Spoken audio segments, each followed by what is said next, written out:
Saudari dan saudara yang terkasih di dalam Tuhan Yesus, marilah kita berdoa, doa yang diajarkan oleh Tuhan Yesus sendiri. Dalam nama Bapa dan Putra dan Roh Kudus. Amin. Bapa kami yang ada di surga, dimuliakanlah nama-Mu, datanglah kerajaan-Mu, dan jadilah kehendak-Mu di atas bumi seperti di dalam surga. Berilah kami rezeki pada hari ini, dan ampunilah kesalahan kami, seperti kami pun mengampuni yang bersalah kepada kami. Dan janganlah masukkan kami ke dalam pencobaan, tetapi bebaskanlah kami dari yang jahat. Ya Roh Kudus, hadirlah saat ini untuk memimpin dan membimbing kami dalam membaca firman Tuhan Yesus dan merenungkannya, sehingga kami dapat mengerti maknanya dan dapat kami laksanakan dalam hidup kami sehari-hari di tengah masyarakat kami. Pembacaan Injil Yohanes bab 6 ayat 30 sampai dengan ayat 35.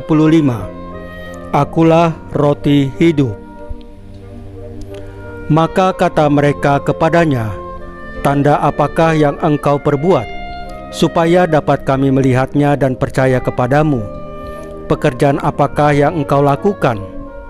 Nenek moyang kami telah makan mana di padang gurun, seperti ada tertulis, mereka diberinya makan roti dari surga. Maka kata Yesus kepada mereka, Aku berkata kepadamu, sesungguhnya bukan Musa yang memberikan kamu roti dari surga, melainkan Bapa-Ku yang memberikan kamu roti yang benar dari surga. Karena roti yang dari Allah ialah roti yang turun dari surga dan yang memberi hidup kepada dunia. Maka kata mereka kepadanya, Tuhan, berikanlah kami roti itu senantiasa. Kata Yesus kepada mereka, Akulah roti hidup. Barang siapa datang kepadaku, ia tidak akan lapar lagi, dan barang siapa percaya kepadaku, ia tidak akan haus lagi. Demikianlah sabda Tuhan. Terpujilah Kristus. Saudari dan saudara yang terkasih di dalam Tuhan Yesus, dunia seperti menawarkan banyak roti, yaitu sukses, pengakuan, kenyamanan. Tapi semakin digenggam, semakin kita merasa lapar. Lapar makna, lapar damai, lapar Tuhan. Di tengah lapar ini, Tuhan Yesus tidak menawarkan jawaban instan, tetapi dirinya sendiri. Akulah roti hidup. Di bacaan pertama, Stefanus berdiri teguh di tengah komunitas yang menolak untuk mendengar kebenaran. Ia tidak menyampaikan kebencian, melainkan kebenaran dengan kasih. Ia tidak membalas lemparan batu dengan batu, tetapi dengan pengampunan. Dan ironisnya, justru mereka yang paling religius yang pertama kali melemparkan batu. Kadang kita pun begitu, memakai iman sebagai pembenaran, bukan sebagai jalan pertobatan. Diam dalam situasi ketidakadilan karena takut dicap beda. Menyembunyikan roti kehidupan hanya untuk diri sendiri, tapi membiarkan yang lain tetap lapar secara rohani. Iman bukan sekedar simbol yang dikibarkan, melainkan jalan yang harus dijalani.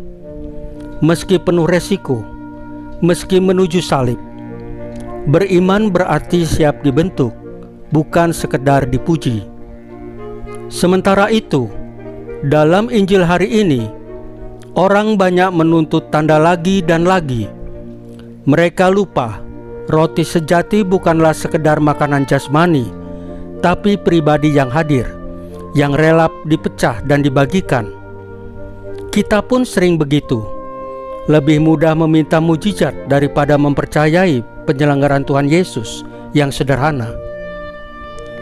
Dalam kehidupan sehari-hari, kadang kita sibuk meminta bukti cinta Tuhan. Padahal udara pagi, nafas hidup, itu semua adalah roti yang dikaruniakan Tuhan. Mari kita bertanya pada diri kita sendiri dan menjawab dengan jujur. Apakah aku sudah menjadi roti yang memberi hidup? atau malah menjadi batu yang melukai? Apakah aku masih menuntut tanda dari Tuhan, padahal Ia sudah hadir dalam keheningan dan keseharian kita? Tuhan Yesus tidak menjanjikan jalan yang mulus, tapi Ia menjanjikan roti kehidupan. Maka hari ini, mari kita buka tangan dan hati kita untuk menerimanya dan menjadi perpanjangan kasih-Nya. Saudari dan saudara yang terkasih di dalam Tuhan Yesus, marilah kita berdoa. Ya Tuhan Yesus, Engkaulah roti hidup yang turun dari surga. Seringkali kami mencari pemenuhan dalam dunia, padahal hanya Engkau yang sanggup menyenangkan jiwa kami. Lunakkanlah hati kami yang keras, agar kami tidak menjadi batu bagi sesama, melainkan menjadi roti yang dibagi dengan kasih. Salam Maria, penuh rahmat, Tuhan sertamu. Terpujilah engkau di antara wanita, dan terpujilah buah tubuhmu Yesus.